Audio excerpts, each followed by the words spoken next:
नमस्कार, मैं प्रयाग झा हूँ। आज पुनः एक नया वीडियो लेकर आपकी सेवा में उपस्थित हुआ हूँ। अनेक जगह चर्चा होती रहती है कि क्या वर्ण व्यवस्था आज भी प्रासंगिक है, क्या इस व्यवस्था से समाज क्षति हुई है, क्या ब्राह्मणों ने अन्य लोगों का शोषण किया है, क्या यह व्यवस्था शोषण के सिद्धांत पर आधारित था, एक दूसरे के बीच में भेदभाव बनाने पर आधारित था। इससे समाज में कोई भेदभाव आया। इन सब बातों की चर्चा होती रहती है। इच्छा हुई कि देखूं कोई शास्त्रों में क्या लिखा है, धर्मशास्त्र में इस विषय में क्या चर्चा हुई है। सबसे पहले हम जानते हैं कि स्मृतियाँ जो है, वेद जो उसको श्रुति कहते हैं और स्मृति जो है वो लॉ बुक्स हैं। स्मृति कई हैं, बृहस्पति के हैं, याज्ञवल्क्य स्मृति है, नारद स्मृति है। ऐसे मनुस्मृति भी है। मनुस्मृति बहुत पुरानी है, उसमें सामाजिक सारे नियम दिए हुए हैं। उसमें पता चला कि पहले अध्याय में ही 110वां श्लोक है जिसमें ऐसा कहा गया है कि जन्मना जायते शूद्रः संस्कारेण द्विज उच्यते आचार विचितो विप्रो नौ वेद फलमस्कृते। बड़ा सुंदर है, साफ साफ लिखा हुआ है कि जन्म से सभी लोग जो जन्म लेते हैं वो सभी शूद्र होते हैं और बाद में संस्कार के द्वारा, प्रशिक्षण के द्वारा उन्हें अलग तरह से अलग बनाया जाता है जब वे द्विज हो जाते हैं। तो द्विज का अर्थ आप सब जानते हैं कि द्विज का होता है कि दो बार जन्म लेना, दोबारा जन्म लेना। तो दोबारा जन्म लेता है, वो पक्षी भी दोबारा जन्म लेता है। अंडा फूटने के बाद जब बच्चा निकलता है तो भी जन्म लेता है। उसी तरह से संस्कार जो है, यज्ञोपवीत संस्कार, वो करने के बाद कहा जाता है कि ब्राह्मण का जो बच्चा जो है ब्राह्मण बनता है जब उसका उपनयन संस्कार होता है। उपनयन संस्कार विषय में मनुस्मृति में ऐसा है कि क्षत्रिय भी उपनयन करा सकता है, यज्ञोपवीत पहन सकता है, वैश्य पहन सकता है। शूद्र के लिए भी यज्ञोपवीत पहनने पर कोई रोक नहीं है। कोई उसमें इतनी ही दिए गई छूट दी गई है कि ब्राह्मण को कम उम्र में ही ये संस्कार दे दिया जाए और लोगों को थोड़ी स्वतंत्रता है, वो अधिक उम्र होने पर भी वो कर सकते हैं। लेकिन यज्ञोपवीत पहनना, शौच रखना, शुद्धता का आचरण करना, ये किसी के लिए भी प्रतिबंधित नहीं है। सबके लिए ये उपलब्ध है। तो इस तरह जो कहा इन्होंने तो कि जन्मना जायते शूद्रः संस्कार द्विज उच्यते, तो इसका अर्थ लगता है कि संस्कार के द्वारा ही मनुष्य में अच्छाइयाँ भरी जाती है, आचार विचार दिए जाते हैं उनको, और तब वो आदमी जो है वो शूद्र से ऊपर उठता है। कोई ब्राह्मण बनता है, कोई क्षत्रिय बन जाता है, कोई वैश्य बन जाता है। और जो सामान्य लोग जो बच जाते हैं, सामान्य लोग वो शूद्र रह जाते हैं, जो साधारण लोग हैं। इस श्लोक को पढ़ने से, मनन करने से लगता है कि प्रशिक्षण पर और संस्कार देने पर बहुत अधिक जोर दिया गया है। मुझे लगता है कि ये उतना समीचीन नहीं है। जो बालक बचपन से ही उदंड है, जिसको पढ़ने में रुचि नहीं है, उसको आप विद्यादान नहीं कर सकते। विद्या देने से भी वो अध्ययन नहीं करेगा। दूसरा, जो बच्चा शरीर से कमज़ोर है, वो क्षत्रिय नहीं बन सकता। जिसमें साहस नहीं है, पराक्रम नहीं है, शौर्य नहीं है, उसको आप कितना भी शिक्षित प्रशिक्षण दें, तलवार चलाने सिखाएं, राइफल चलाना सिखाएं, वह क्षत्रिय ऐसा नहीं, क्षत्रिय व्यवहार नहीं कर सकता वो। इसलिए लगता है कि खाली प्रशिक्षण, मात्र प्रशिक्षण से ही और संस्कार देने से ही व्यक्ति में परिवर्तन इतना नहीं आ सकता कि वो क्षत्रिय बन जाए या वैश्य बन जाए ऐसा, या ब्राह्मण बन जाए। तो हमें लगता है कि ये जो परिभाषा दी गई है मनुस्मृति में उतनी संपूर्ण नहीं है, ये कमी है इसमें। भगवद गीता में पढ़ा तो देखा, वहाँ लिखा है, भगवान जब चर्चा करते हैं, वार्तालाप हो रहा है अर्जुन में और कृष्ण में, तो कृष्ण कहते हैं कि मैंने ही समाज की रचना की है, उसमें 4 विभाग किए हुए हैं। समाज में लोगों का वर्गीकरण किया है, 4 भागों में बांटा है। और किस आधार पर बांटा है? आधार बताया है कि उनकी वृत्ति और उनमें जो कर्म है वो 2 आधार पर किया है। कहा उसको चातुर्वर्ण मया सृष्टम गुण कर्म विभाग सह तस्य कर्तारम माम विद्धि कर्तारमपि माम विद्धि अकर्तारम अव्ययम। उन्होंने कहा कि मैंने ही बनाया है और उसका आधार ये है कि गुण और कर्म, व्यक्ति का गुण देखा जाए और उसका काम देखा जाए, उसके आधार पर उसका वर्ण का विभाजन मैंने किया है और मैं उससे अलग हूँ, मैं उसका हिस्सा नहीं हूँ। ये चारों वर्ण जो है समाज का हिस्सा है, मैं उनसे अलग हूँ। तो चार वर्ण में गुण और कर्म क्या हुआ? कर्म तो ठीक है, समझ में आता है कि जो आदमी जिस काम में लगा है उसके काम के आधार पर तो उसके वर्ण का विभाजन होगा, लेकिन गुण क्या चाहिए? गुण क्या उस इसकी व्याख्या ये जो श्लोक है और चौथे अध्याय में है, लेकिन गुण की व्याख्या हुई है विस्तार से और ये वर्ण व्यवस्था की व्याख्या भी 18वें अध्याय में हुई है, विस्तार से व्याख्या हुई है। पहले भगवान ने बताया गुण क्या है, मनुष्य में गुण क्या है। तो लगता है कि गुण का अर्थ है प्रवृत्ति। बचपन से ही बच्चे में एक अलग तरह की प्रवृत्ति होती है, हर व्यक्ति में प्रवृत्ति होती है। उस प्रवृत्ति के आधार पर ही प्रशिक्षण देकर भी उसे ब्राह्मण या क्षत्रिय या वैश्य या किसी समूह में डाला जा सकता है। तो उन्होंने क्या कहा इसमें कि जिस व्यक्ति में एक विशेष गुण हो वही व्यक्ति ब्राह्मण की श्रेणी में आ सकता है। उसी तरह दूसरे व्यक्ति जिसमें अलग तरह के गुण होंगे वह क्षत्रिय बनेगा। और इस तरह उन्होंने चारों वर्णों के लिए कौन कौन गुण होंगे उसका उन्होंने उल्लेख किया है। अब गुण क्या चीज़ है? वो प्रवृत्ति हो गई, ये जान गए।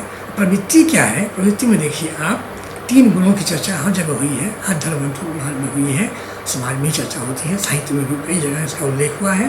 ये गुण हैं, ये है सात्विक वृत्ति, तामसी, राजसी। तो सात्विक पहले वृत्ति है जिसमें शौच है, सत्यवादिता है, सहिष्णुता है, ये सब वृत्तियाँ हैं। ये सब जो व्यक्ति होता है सात्विक प्रवृत्ति का, वह विषम परिस्थिति में भी अपने विचारों को नहीं बदलता है, वो स्थिर रहता है, धर्म पर स्थिर रहता है, अधर्म में प्रवृत्त नहीं होता। वो परिस्थिति कितनी भी खराब हो जाए, कितनी परेशानी आ जाए, कैसी बाधा आ जाए, शत्रु का आक्रमण हो जाए, वो अपने पद पर कायम रहता है, वो सात्विक प्रवृत्ति का व्यक्ति होता है। उसी तरह से जो राजसी प्रवृत्ति है वो प्रवृत्ति में भी अलग अलग गुण होते हैं, उसमें उसके अलग गुण हैं, और जो तामसी है उसके भी अलग गुण हैं। तो कहा जाता है कि जिसमें धर्म और अधर्म में विचार करने की क्षमता हो वो सात्विक वृत्ति के होते हैं, और वो क्षमता के साथ साथ उस पथ पर चलते भी हैं, दूसरे पथ पर कभी नहीं जाते वो। लेकिन जो राजसी वृत्ति में उनके पास विवेक तो है, वो भेद कर लेते हैं कि ये धर्म है या अधर्म है, लेकिन कई बार अधर्म पथ पर भी चलते हैं, वो राजसी वृत्ति के लोग होते हैं। और तीसरा जो है तामस वृत्ति में, तामस वृत्ति के लोग जो हैं उनका जो विचार है, उनका जो विवेक है वो अंधकार में रहता है। वह भेदभाव नहीं कर पाते कि ये धर्म का मार्ग क्या है, अधर्म का मार्ग क्या है, उन्हें इतना ज्ञान नहीं होता, उनमें विवेकशीलता की कमी होती है। ये वृत्ति है तामस वृत्ति के लोग हैं। तो उन्होंने कहा कि ब्राह्मणों में जो है सात्विक प्रवृत्ति होती है प्रधान रूप से, क्षत्रियों में राजसी वृत्ति होती है, वैश्यों में दोनों का मिश्रण होता है, वो मिश्र रूप से उन्हें मिश्रित है, उसमें सात्विक वृत्ति भी और तामस वृत्ति, तामस और राजसी वृत्ति भी। लेकिन जो शुद्ध है उसमें तामस वृत्ति प्रधानता रहती है, वो धर्म अधर्म का ज्ञान नहीं होता है, भी उसमें वो शुचिता की भी कमी होती है। इस तरह से उन्होंने कहा कि गुण कर्म विभाग सब जब कहा तो गुण में उन्होंने इन गुणों की बात की। अब आगे ब्राह्मण कौन है?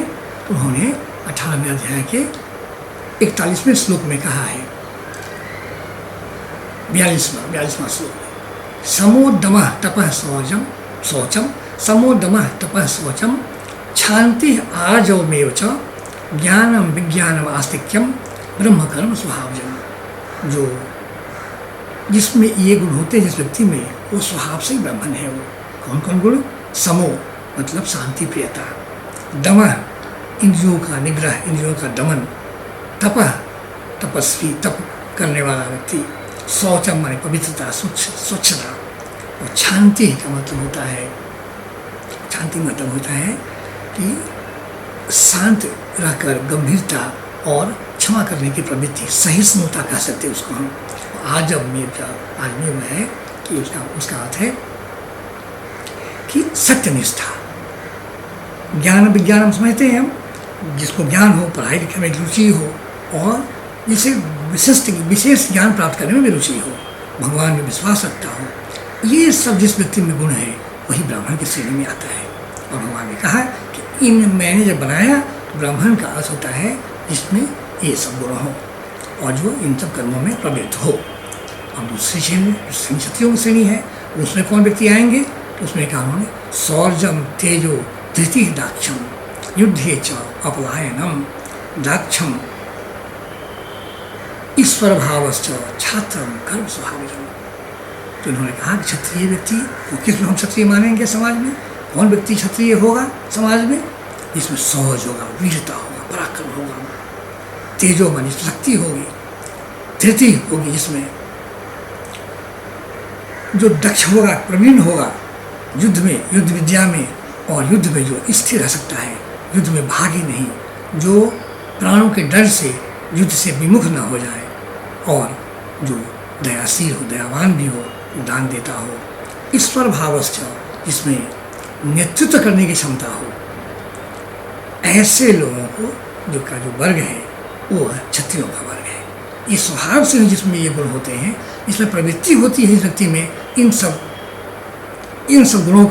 गुणों जिसमें होते स्वभाव से होते हैं, नैसर्गिक रूप होते हैं, वही क्षत्रिय है।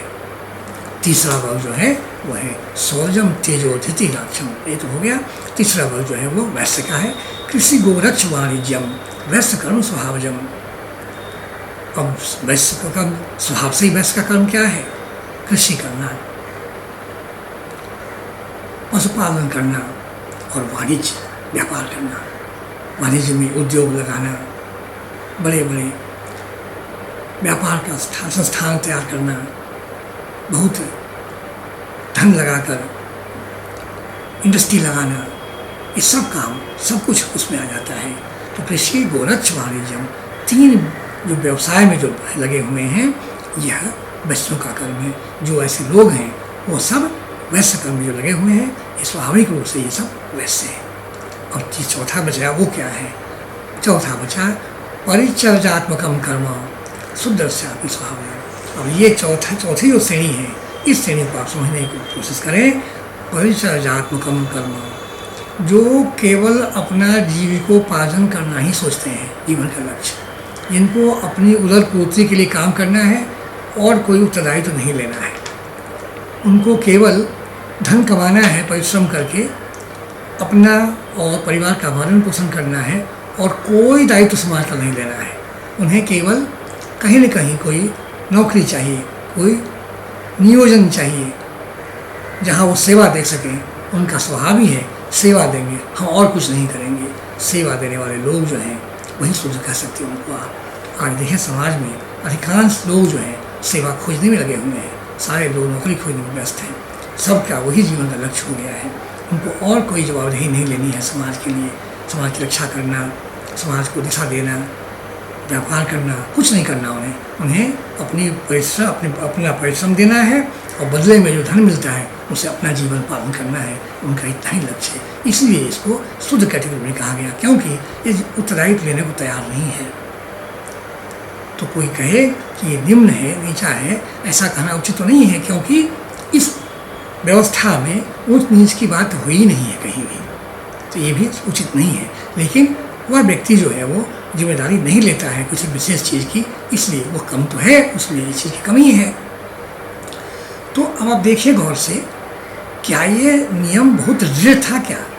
क्या लोग जिसमें पैदा हो गए, जन्म जिसका हो गया वही उसी में रह गए जीवन भर? वो क्या ऐसा नहीं हुआ है। इतिहास देखें आप देखेंगे इतिहास में तो ज्ञात होगा कि सारे राजा क्षत्रिय नहीं थे। अनेक राजा हुए जो क्षत्रिय नहीं थे। पाटलिपुत्र तो राजधानी थी, देश राजधानी थी, और वहाँ नंद वंश के राजा हुए थे। घनानंद बहुत बड़े राजा थे, पराक्रमी थे, वो क्षत्रिय नहीं थे, ब्राह्मण भी नहीं थे। उसके बाद जो आए चंद्रगुप्त मौर्य, वह भी क्षत्रिय नहीं थे, ब्राह्मण भी नहीं थे, अन्य जाति के थे, लेकिन प्रशिक्षण प्राप्त करके और अपने स्वभाव से, पराक्रम से उन राजा बनाया गया था। उस वंश के पतन के बाद एक और राजा हुए पुष्यमित्र, वो भी क्षत्रिय नहीं थे। तो आपने देख लिया कि पुराने प्राचीन काल में इन राजाओं में करीब 700-800 साल में कई राजा हुए जो क्षत्रिय नहीं थे। अब देखें आप मध्यकाल में सुहेल देव नाम के राजा हुए थे उत्तर भारत में, जो बहुत पराक्रमी थे। वह क्षत्रिय या ब्राह्मण नहीं थे, लेकिन बहुत पराक्रमी, बहुत साहसी, और उन्होंने देश की रक्षा की, राज्य की रक्षा की, दुश्मनों से लोहा लिया, दुश्मनों को छक्के छुड़ा दिए। उस तरह शिवाजी महाराज के समय में देखें आप, जब शिवाजी महाराज ने राज्य की स्थापना कर दी और उनकी मृत्यु हो गई, वो सन्यासी हो गए, राज्य का विस्तार होता ही गया, बहुत बड़ा हो गया राज्य। तो उस समय ये आवश्यकता हुई कि राज्य को विभाजित किया जाए, अलग अलग क्षेत्रों में अपनी स्थापना हो, राजा बने, और वो राजा जो है उस क्षेत्र की देखभाल करें, वहाँ से कर वसूल करें, जनता की रक्षा करें। इसके लिए उन्होंने ग्वालियर, बड़ौदा या इंदौर, नागपुर, इन सब जगहों में राजा की नियुक्ति की। तो राजा कौन बने? जो कमांडर्स थे, बड़े बड़े सेनापति, बड़े बड़े पराक्रमी, बड़े बड़े बहादुर। ऐसा ऐतिहासिक तथ्य है कि गायकवाड़ के, जो गायकवाड़ बड़ौदा के राजा थे और जो होलकर राजा थे इंदौर के, वे क्षत्रिय नहीं थे, लेकिन पराक्रमी उतने ही थे। पराक्रमी इतने ही जिसके गाँव में राजा बनाया गया था। उनका वंश बहुत वर्षों तक उन्होंने राज्य किया और बहुत दक्षता के साथ राज्य किया, और जनता में उनका बहुत सम्मान था। तो आप देख लें कि क्षत्रिय तो छात्र गुण के कारण लोग राजा बने, और क्षत्रिय माता पिता के बच्चे नहीं थे वो, इसलिए जन्म के आधार पर नहीं हुआ है। एक वर्गीकरण जो हुआ जन्म के आधार पर नहीं हुआ। एक हो गया उसमें क्या काम कर रहे हैं, दूसरा उनमें प्रवृत्ति कैसी हो रही है, किस चीज़ में उनकी रुचि है। इन दोनों के आधार पर भगवान ने कहा है कि ये वर्ण की व्यवस्था की हुई है। तो क्या ये व्यवस्था आज भी समीचीन है? हमें लगता है कि आज भी समीचीन है, क्योंकि हर व्यक्ति विद्वान नहीं हो सकता, हर व्यक्ति रिसर्च नहीं कर सकता, हर व्यक्ति अपने जीवन को किसी एक क्षेत्र में अध्ययन करने में बिता नहीं सकता, हर व्यक्ति दुश्मन से रक्षा नहीं कर सकता समाज की। आज कितने लोग हैं तलवार लेकर निकले, अगर कोई दुश्मन आ जाए, डाकू आ जाए रात को, तो कोई तलवार निकलने वाले कितने साहसी लोग हैं? बहुत कम लोग ऐसे साहस वाले हैं, नहीं हैं लोग। तो ऐसे लोग चाहिए जिनकी वृत्ति हो साहसिक वृत्ति, और जिसमें पराक्रम करने की शक्ति हो, और जो बहादुर हो, सौर्यवान हो। उसी तरह से व्यापार करना भी एक वृत्ति की बात है, उसमें उसके लिए पसंद होना चाहिए, उसकी इच्छा होनी चाहिए, उतना साहस होना चाहिए, तभी वो व्यापार कर सकता है। तो ये जो वर्गीकरण है आज भी उतना ही प्रासंगिक है जितना उन दिनों में था। क्या हम ये कह सकते हैं कि संसार में क्या भारतवर्ष में ही ये व्यवस्था थी और कहीं व्यवस्था नहीं थी? बाकी जानकारी मुझे नहीं है, लेकिन ग्रीस की यूनान में जो सभ्यता बहुत पुरानी थी, हम सुनते आए हैं कि जो अलेक्जेंडर का आक्रमण हुआ था उस समय ग्रीस बहुत संपन्न राज्य था, बहुत शक्तिशाली राज्य था। तो उस समय ही जो बड़े विद्वान तीन जिनका नाम सब लेते हैं, सुकरात, अरस्तु और ये प्लेटो, उसमें उन्हीं के विचारों के आधार पर आज भी पाश्चात्य देशों की कार्य का समाज चलता है।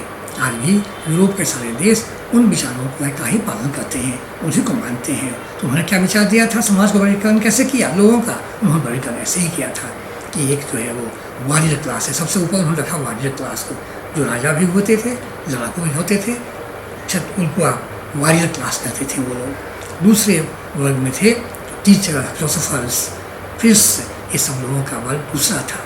तीसरा वर्ग था ट्रेडर्स का, और चौथा वर्ग था वर्कर्स का।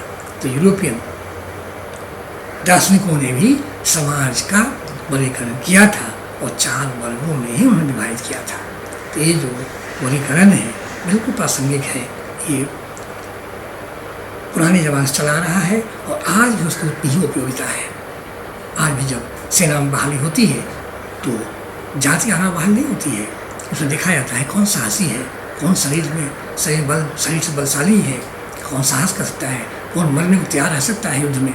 ऐसे लोगों की बहाली वहाँ हो पाती है, सबकी नहीं होती वहाँ। इसलिए आज भी ये वर्ण व्यवस्था जो है प्रासंगिक है और ये लचीला सिद्धांत था। इसमें व्यक्ति अपने गुणों के आधार पर और प्रवृत्ति के आधार पर एक वर्ण से दूसरे वर्ण में जा सकता था। इसलिए मैं कहूँगा कि ये जो है इसकी निंदा जो की जाती है वो अनुचित है और बिना समझे हुए निंदा की जाती है। अगर ध्यान से पढ़ें, धर्मशास्त्र को पढ़ें तो लगेगा कि हमने व्यवस्था की थी बहुत प्रासंगिक थी और आज भी प्रासंगिक है। अब एक बात और होती है कि जातियाँ इतनी कहाँ से आ गई, क्यों आ गई? तो मुझे लगता है कि इन छोटी छोटी जातियाँ, जैसे इसको किसी को वो है कि कुर्मी है, कोहरी है, तेली है, यादव है, इन सब जातियों का कहीं कोई उल्लेख शास्त्रों में, पुराने शास्त्रों में नहीं हुआ है, धर्मग्रंथों में नहीं हुआ है। लेकिन ये इतना समझ में आता है कि कर्म के आधार पर ये जातियाँ बन गई अपने आप समाज में। जो जिस काम में लगे थे उन्होंने अपने को उस जाति का मानना शुरू कर दिया। दूध का व्यवसाय जिनका था, गाय पालना, गाय का दूध बेचना, ये सब काम लोग करते थे, वो सब वाले हो गए, जिसको यादव कहते हैं, वो हो गए। दूध से तेल निकालने वाले लोग तेली कहने लगे अपने को, सब्जी उगाने वाले लोग अपने कोयली कहने लगे अपने को। इस तरह फूल पैदा करने वाले लोग माली हो गए, बढ़ई लकड़ी का काम करने से बढ़ई हो गए। ये जातियाँ जो हुई उनके कर्मों के आधार पर अपने आप बनती चली गई, शास्त्रों में इनको नहीं बनाया गया है। इसलिए इसके विषय में ये कहना कि हिंदू संस्कार ग्रंथ जो है सनातन धर्म में ये कुरीतियाँ हैं, ऐसा गलत है। सनातन धर्म के ग्रंथों में इस विषय में कोई चर्चा नहीं है, कोई उल्लेख नहीं इसका है। ये सब जो है समाज में धीरे धीरे अपने आप विकसित हुआ है, जो प्रोफेशन, पेशा, कर्म के आधार पर बना हुआ है। इसमें कोई छोटा या बड़ा कहने की जरूरत नहीं है, आवश्यक नहीं है, ऐसा है भी नहीं, ऐसा नहीं है। तो मैं कहूँगा संक्षेप में कि धर्मशास्त्रों का अध्ययन करके ही इस विषय में चर्चा करें। इस व्यवस्था को बिना समझे इसकी निंदा करना उचित नहीं है। हजारों जातियाँ बन गई है, वो सब कर्म के आधार बनी है और लोगों ने अपने आप ही बनाए हुए हैं। धर्म ग्रंथों में इसका कोई उल्लेख नहीं है और ये जो बने हैं वो सब अपने कर्मों के आधार बने हैं, लोगों ने बना लिए हैं। तो इसमें आपस में लड़ाने का, भेदभाव करने का यह कहीं कोई व्यवस्था नहीं है। और जो ये करवा रहे हैं वो सब नेता, राजनीतिक लोग अपने स्वार्थ के लिए करवा रहे हैं। आज के लिए इतना ही। धन्यवाद, नमस्कार।